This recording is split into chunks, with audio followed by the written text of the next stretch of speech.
شہد کی مکھیاں جو ہے مختلف کام کرتی ہیں، ان میں سے ایک گروہ جو ہوتا ہے وہ چھتے کی جو ہے تعمیر کرتا ہے. ان کو انجینئر مکھیاں بھی کہا جاتا ہے کہ وہ ان کا کام جو ہے چھتے کی ٹوٹ پھوٹ اور چھتے کے اندر جو کھانے بناتے ہوئے وہ ان کا کام ہوتا ہے. اسی طریقے سے بعض جو مکھیاں ہوتی ہیں وہ موم جمع کرتی ہیں. ٹھیک ہے، موم جمع کرتی ہیں، اور جو مکھیاں چھتا بناتی ہیں وہ موم جو ہے ان مکھیوں تک پہنچاتی ہیں.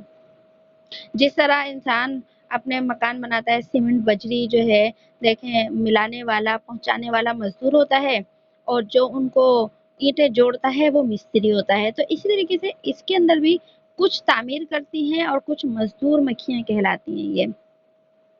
اور پھر جو ہے جب یہ مکھیاں چھتے بناتی ہیں تو ان چھتوں میں سے اکثر میں 20 سے 30 ہزار تک جو ہے وہ خانے ہوتے ہیں. 20 سے 30 ہزار خانے جو ہے وہ ہوتے ہیں. اور یہ جو مکھیاں اپنے جو چھتے بناتی ہیں تو ان چھتوں کے اندر ان خانوں کے اندر خاص طور پر ایک موم لگاتی ہیں. اور یہ موم جو ہے یہ بھی یہ پودوں سے حاصل کرتی ہیں. ایک تو یہ نا پھلوں سے پھولوں سے یہ شہد کے لیے رس چوستی ہیں، وہ الگ ہوتی ہیں. اور جو پودوں سے موم جمع کرتی ہیں مکھیاں وہ الگ ہوتی ہیں. پھر وہ موم جمع کر کے لاتی ہیں اور ان کو دیتی ہیں، جس سے جو ہے وہ خانوں کے اوپر موم لگاتے ہیں. اور جو گنا جو ہوتا ہے، یہ گنے کا جو پھل ہوتا ہے اور گنے کی جو فصلیں ہوتی ہیں، اس گنے کے اوپر اللہ رب العزت نے ایسا مادہ پیدا کیا ہے جس سے سب سے زیادہ شہد کی مکھیاں جو ہے نا موم حاصل کرتی ہیں اور جو ہے لے جاتی ہیں. اس کے بعد ایک مکھیوں کا جو بہت بڑا گروہ ہوتا ہے وہ ان کا کام یہ ہوتا ہے کہ وہ پھل اور پھولوں کے اوپر بیٹھ کر جو ہے اس کو کیا کرتی ہیں، ان سے رس چوستی ہیں. اور پھر وہ وہی رس ہوتا ہے جو بعد میں مکھیوں کے پیٹ کے اندر ہی شہد کے اندر تبدیل ہو جاتا ہے. اور یہ شہد جو ہوتا ہے خود مکھیوں کی بھی غذا ہوتی ہے، مکھیاں بھی یہی کھاتی ہیں.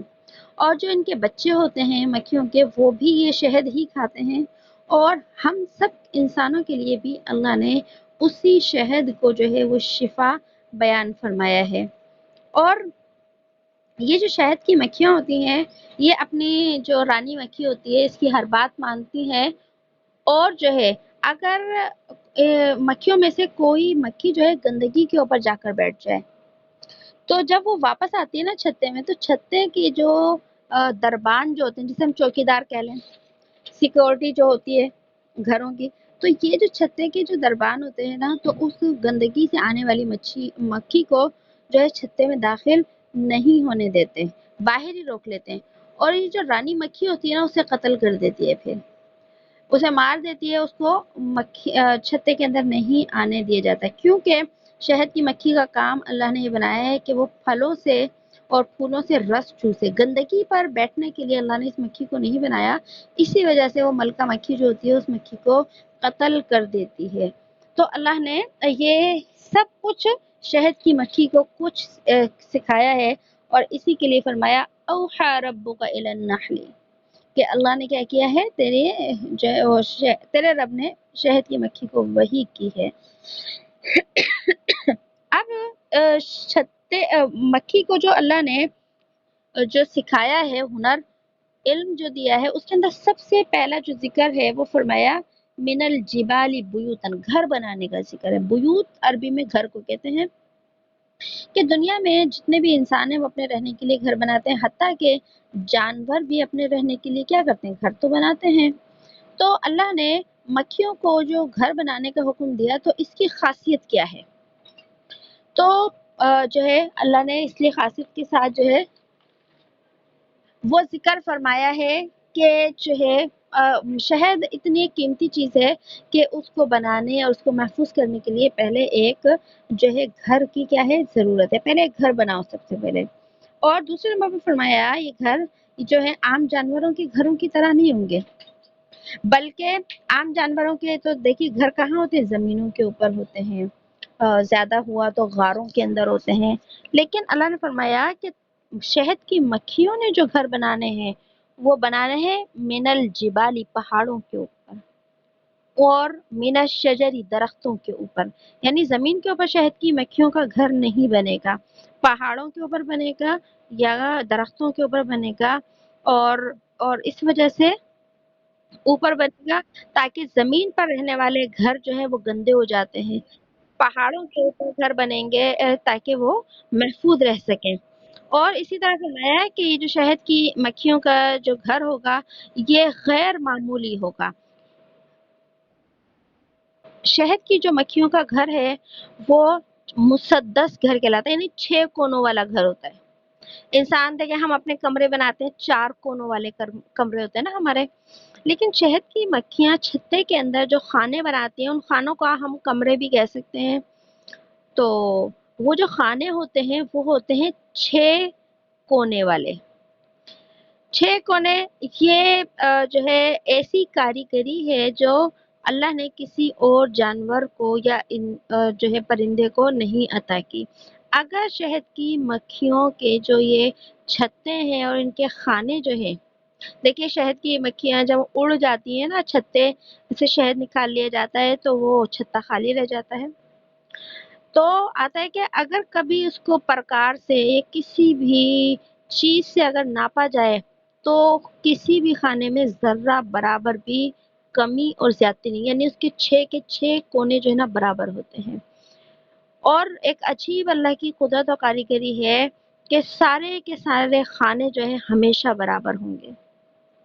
تو فرما دیا اللہ نے کہ گھر بھی بنائیں گی پہلے یہ، پھر پہاڑوں کے اوپر یہ درختوں کے اوپر رہیں گے تاکہ شہد کو تازہ ہوا ملتی رہے، اور وہ شہد جو ہے گندگی سے کیا رہے، محفوظ رہے۔ اور پھر آگے فرمایا وَمِمَّا يَعْرِشُونَ، تاکہ وہ شہد کیا ہو، بالکل محفوظ طریقے سے جو ہے وہ تیار ہو سکے۔ اور پھر آگے فرمایا ثم کلی من کل ثمراتی، یہ بھی شہد کی مکھی کو اللہ نے ہدایت دی ہے، جہاں ذکر ہے کہ تم جو ہے کیا کرو مکھیوں، اپنی پسند کے اور پھل اور پھولوں سے رس چوسو، کہ اور یہ جو چھتے کے ارد گرد جتنے بھی باغات ہوتے ہیں، درخت ہوتے ہیں، پھول پودے ہوتے ہیں، تو مکھیوں کی جہاں تک پہنچ ہوتی ہے وہاں پر ہر مکھی اپنی پسند کے پھول اور پھل کا کیا کرتی ہے، انتخاب کرتی ہے۔ اور یاد رکھیے فرمایا من کل ثمرات، پھلوں سے اور پھول بھی آتے ہیں اس میں۔ اللہ نے اس مکھی کو ایسی جو ہے عجیب کاریگری عطا فرمائی ہے کہ پھل اور پھولوں سے جو یہ رس چوستی ہے، آج تک سائنس کے دور میں ایسی مشینیں ایجاد نہیں ہو سکی کہ پھلوں سے ان جو ہے وہ اجزاء کو نکالا جا سکے۔ دیکھیے ہم تو کیا کرتے ہیں، پھلوں کا جوس نکال سکتے، لیکن جو شہد کی مکھی رس چوس کر لے جاتی ہے اس رس کو ہم کسی بھی مشین کے ذریعے نہیں نکال سکتے، کہ پورا پھل اپنی جگہ پر رہتا ہے، پھول اپنی جگہ پر رہتا ہے، لیکن وہ پتہ نہیں کون سا حصہ نکال کر لے جاتی ہے۔ اس لیے فرمایا اللہ نے، اور فرمایا کہ یہ سب کچھ میں نے سکھایا، اور اس کے بعد فرمایا فصلوں کی سبول ربی کا ذللا، کہ اب یہ مکھی کو یہاں اللہ نے تیسری ہدایت دی ہے کہ اپنے رب کے ہموار کیے ہوئے راستوں کے اوپر چل پڑ۔ مطلب کیا، کہ جب یہ مکھی اپنے چھتے سے اپنے گھر سے نکلتی ہے اور پھل اور پھولوں کا رس چوسنے کے لیے جو ہے کہیں جاتی ہے، تو اس کے لیے بظاہر تو اس کا مکھی کا اپنے چھتے تک واپس آنا بہت مشکل ہونا چاہیے تھا، کیونکہ یہ تو ہزاروں میل دور بھی نکل جاتی ہیں مکھیاں، بہت دور جو ہے یہ مکھیاں نکل جاتی ہیں۔ اب یہ جو ہے واپس آئیں تو یہ کبھی بھی اپنے چھتے کا راستہ نہیں بھولتی۔ اللہ تعالیٰ نے ان چھتوں کو کے راستوں کو ان کے لیے کیا کر دیا ہے، آسان کر دیا ہے۔ اگر یہ میلوں دور چلے جاتے ہیں، سوری ہزاروں میل میں نے کہا، میلوں دور چلی جاتی ہیں بہت دور تک، تو یہ اپنے راستے کو نہیں بھولتی۔ اور اللہ نے ان کے جو راستے مکھیوں کے بنائے ہیں وہ فضا میں بنائے ہیں، یعنی یہ زمین کے اوپر چل کے نہیں آتی بلکہ راستے میں اڑتی ہوئی آتی ہیں، کہ زمین کے اندر تو بہت ساری جیسے کہ چیزیں ہوتی ہیں، گھر ہوتے ہیں، مکانات ہوتے ہیں، گاڑیاں ہوتی ہیں، تو ان مکھیوں کو اڑنے میں کوئی رکاوٹ نہ ہو، ان کے پیٹ کے اندر جو رس ہے وہ متاثر نہ ہو، اس لیے اللہ نے ان کے اڑنے کے جو راستے ہیں وہ ہواؤں کے اندر بنائے ہیں۔ اور یہ مکھیاں اڑتی ہوئی واپس جو ہے اپنے چھتوں کے اندر چلی جاتی ہیں۔ اور پھر اللہ پاک نے آگے ایک اور چیز بتائی، یخرج من بطونها شراب، کہ اس کے مکھی کے پیٹ میں مختلف رنگ کا جو ہے وہ پینے کی چیز نکلتی ہے، یہاں شراب۔ تو دیکھیے اردو اور عربی کے اندر شراب کے لفظ میں تھوڑی سی جو ہے وہ اس کے معنی الگ ہے۔ اردو کے اندر تو ہم جب شراب کا لفظ بولتے ہیں تو اس سے ایک مخصوص پینے کی چیز ہوتی ہے جو حرام ہے، جس سے نشہ پیدا ہو جاتا ہے، ہم اس کو شراب کہتے ہیں۔ لیکن عربی کے اندر ہر پینے کی چیز کو شراب کہہ سکتے ہیں، چاہے وہ کولڈ ڈرنک ہو، چاہے وہ شہد ہو، چاہے وہ دودھ ہو، چاہے وہ پانی ہو، چاہے وہ شربت ہو، چاہے وہ جوس ہو، اس کو شراب کہا جاتا ہے۔ اور جو شراب اردو والی ہے نا جس سے نشہ ہوتا ہے، اس کو عربی میں خمر کہا جاتا ہے، ٹھیک ہے؟ تو یہاں جو شرابن کا جو لفظ ہے عربی والا ہے، مطلب پینے کی چیز۔ تو اللہ فرما رہے ہیں کہ میں نے ان مکھیوں کے پیٹ میں جو چیز رکھی ہے وہ پینے کی ہوتی ہے، شہد۔ اور فرمایا مختلف الوانہ، اور ان کے رنگ کیا ہوتے ہیں؟ مختلف ہوتے ہیں۔ اب فرمایا کہ شہد کے رنگ مختلف ہو سکتے ہیں۔ کیوں رنگ مختلف ہو سکتے ہیں؟ کہ موسم کی وجہ سے بھی بعض علاقوں میں الگ موسم ہوتا ہے، بعض علاقوں میں الگ موسم ہوتا ہے۔ اور اسی طریقے سے جو ہے بعض علاقوں میں پھل اور پھول الگ طرح کے ہوتے ہیں، درخت الگ طرح کے ہوتے ہیں، بعض علاقوں میں پھل اور پھولوں کا ذائقہ الگ ہوتا ہے۔ تو اس وجہ سے فرمایا کہ شہد کا رنگ اور ذائقہ الگ ہو سکتا ہے، کیونکہ جس علاقے میں چھتے لگتے ہیں اور ارد گرد سے جب پھل اور پھولوں کا رس چوستی ہیں تو اس علاقے کے پھل اور پھولوں کا، درختوں کا جو ذائقہ ہوتا ہے اس شہد کے اندر آ جاتا ہے۔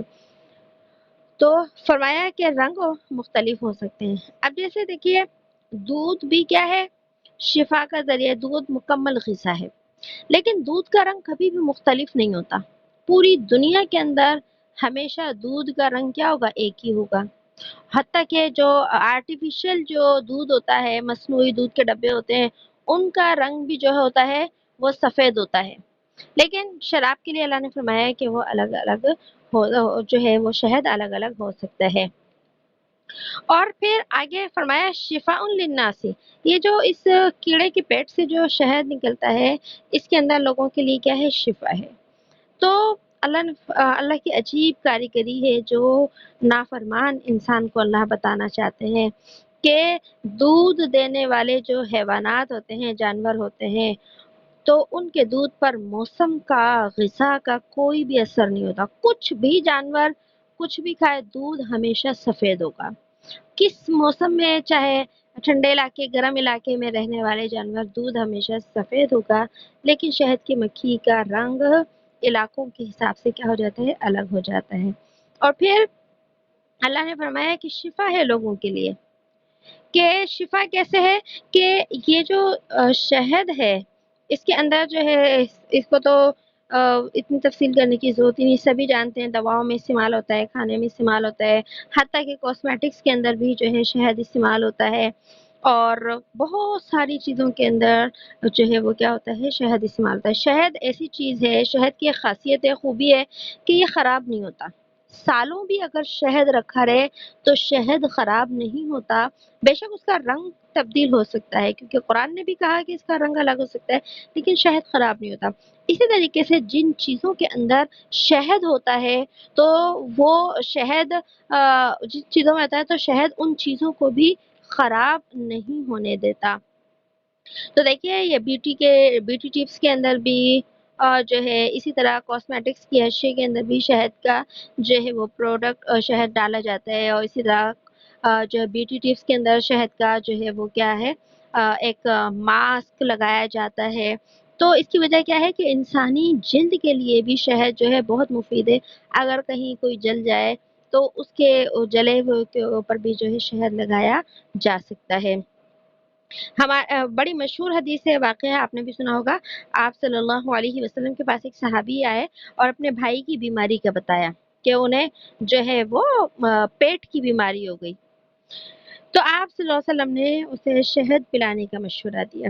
تو دوسرے دن آئے تو صحابی نے کہا کہ یا رسول اللہ بیماری تو بدستور ہے، یعنی شفا نہیں ملی، صحیح نہیں ہوا، آپ نے پھر وہی مشورہ دیا کہ شہد استعمال کرو۔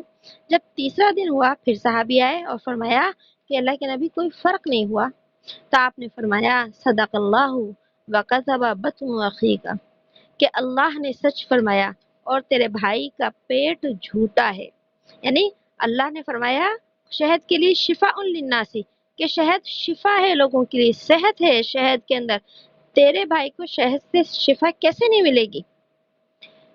تیرے یہ جو شہد ہے نا اس کا قصور نہیں ہے، بلکہ تیرے بھائی کے مزاج میں یعنی کہ تیرے بھائی کے جسم کو اس کا فائدہ نظر نہیں آ رہا۔ پھر جب چوتھے دن استعمال کیا تو بھائی جو ہے وہ کیا ہو گیا؟ تندرست ہو گیا۔ تو پتہ چلا کہ شہد کے اندر ہر صورت میں کیا ہے؟ شفا ہے۔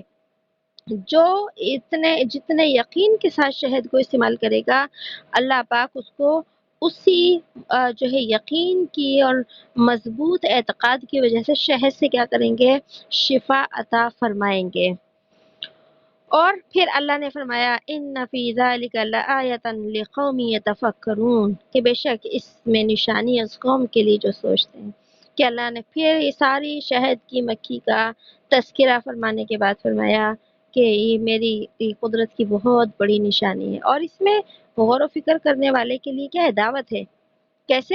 کہ اللہ نے مردہ زمین کو زندہ کر دیا اور گوبر اور خون کے درمیان سے تمہارے لیے سفید دودھ نکال دیا، تمہارے لیے انگور اور کھجور پیدا کر دیے، تم اسے مزے مزے کی چیزیں بناتے ہو۔ اسی طریقے سے شہد کی مکھی کا ذکر فرمایا کہ دیکھیے شہد کی مکھی کیا ہے؟ ایک زہریلا کیڑا ہے، زہریلی مکھی ہے، کاٹ لے تو دیکھیے کتنی تکلیف ہوتی ہے، کاٹ لے تو انسان کا جسم سوج جاتا ہے، اور اگر کثرت کے ساتھ کسی کو شہد کی مکھیاں کاٹ لینا تو انسان مر بھی سکتا ہے اس سے۔ تو پتہ چلا یہ زہریلا جانور ہے، لیکن اس زہریلے کیڑے اور جانور کی وجہ سے کے ہونے کے بعد بھی اللہ نے اس کے پیٹ سے تمہارے لیے لذیذ جو ہے کھانے کی ایک چیز نکالی، شہد غذا بھی ہے اور بیماریوں کے لیے شفا بھی ہے۔ تو ایسا کوئی رب ملے گا تمہیں کہ جو اس طریقے کا نظام جو ہے کیا کرتے ہیں؟ چلا سکتا ہے۔ اور اب اللہ کیا دعوت دینا چاہ رہے ہیں کہ تم اپنے دیوی دیوتاؤں کو پکارتے ہو اور اللہ کے مقابلے میں ان کی عبادت کرتے ہو، تو کیا تم اب بھی اپنے خالق کو نہیں پہچانو گے؟ تم اپنی عقل کو استعمال کیوں نہیں کرتے کہ تمہارے یہ جھوٹے معبود ان میں سے کوئی بھی کام نہیں کر سکتے؟ تو پتہ چلا کہ اللہ رب العزت نے جو ہے وہ انسانوں کے ساتھ ساتھ جانور، پرندوں، کیڑے مکوڑوں کو بھی کیا ہے؟ شعور عطا کیا ہے، لیکن انسان کے مقابلے میں ان کی سمجھ، ان کا شعور جو ہے وہ بہت کم ہے۔ اسی کے ساتھ ساتھ جو ہے وہ شہد کی مکھی کی ایک خصوصیت اور بھی ہے جو کہ حدیث میں آئی ہے، اور وہ حدیث میں کیا ہے؟ چلے میں آپ کو حدیث پڑھ کر بتا دیتی ہوں۔ الزبانی کلوہا فی النار یجعلوہا عذابا لأہل النار الا النحل۔ اردو میں سن لیجئے کہ دوسری ایذا پہنچانے والی چیزوں میں، جانداروں میں، مکھیوں کی تمام قسمیں بھی جہنم میں جائیں گی۔ کیا مطلب کہ دنیا میں جو ایذا پہنچانے والی چیزیں ہیں جیسے سانپ ہو گئے، بچھو ہو گئے، یہ انسان کو تکلیف دینے والی چیزیں نا، تو اللہ نے ان کو بھی جہنم میں ڈالا ہے تاکہ جہنمی لوگوں کو کیا کریں گے؟ تکلیفیں پہنچائیں گے۔ تو آتا ہے کہ مکھیوں کی جتنی بھی قسمیں ہیں نا، یہ سب کی سب جہنم میں جائیں گی، اور یہ ان کو سزا کے لیے نہیں داخل کریں گے، بلکہ جہنمی لوگوں پر عذاب دینے کے لیے یہ مکھیاں مسلط کر دی جائیں گی۔ لیکن فرمایا الا النحل، سوائے شہد کی مکھی کے، کہ شہد کی مکھیاں جو ہیں وہ جہنم میں نہیں جائیں گی۔ تو اللہ کی قدرت کی ایک بہت بڑی نشانی ہے۔ اللہ پاک ہمیں اپنی ذات کے اوپر خالص ایمان لانے کی اور اپنے ایمان کی حفاظت کرنے کی توفیق عطا فرمائے، آمین۔ بسم اللہ الرحمن الرحیم، سبحان اللہ وبحمدہ، سبحانک اللہم وبحمدک، نشہد ان لا الہ الا انت، نستغفرک ونتوب الیک، سبحان ربک رب العزت عما یصفون، وسلام علی المرسلین، والحمد للہ رب العالمین۔ السلام علیکم ورحمۃ اللہ وبرکاتہ۔